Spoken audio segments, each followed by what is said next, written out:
Mga kalgalag, meron tayong isang parcel galing sa Palawan.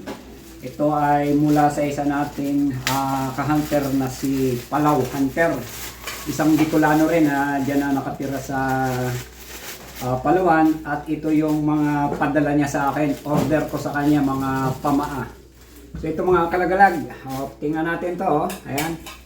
Ay kay gandang mga pamaa ito mga idol. 3 piraso. Ito ay pamaa ng inahing babae. So yan mga lods.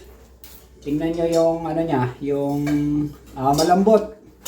Bali ito ay camouflage. So yan mga kalagalag. Camouflage pamaa. At ang kanyang meron siyang bearing. Yan. At yung connect niya, yung joint ay talagang mga malinis. So yan ang gawa ng ating ka-hunter na si Palaw. So yan mga idol. Dalawa. Puro magagandang klase to. So yan. Ohop. Ito ay mga pang inahin na pamaa. At meron tayong isang pang lalaki naman, tandang. So yan, ako na lang ang maglalagay ng joint dito para masakto ko sa aking apang kate.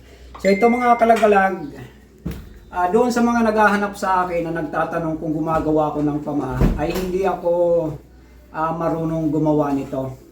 Para makakuha tayo ng isang legit na gumagawa ng pamaa, i-contact natin ang ating ka-hunter na si Palaw Hunter. So yan, isa sa pinakamagaling gumawa ng mga pamaa. Kahit sa mga panalpok nating tandang at sa mga inahin nating pwede nating gamiting pangkate ito. So yan.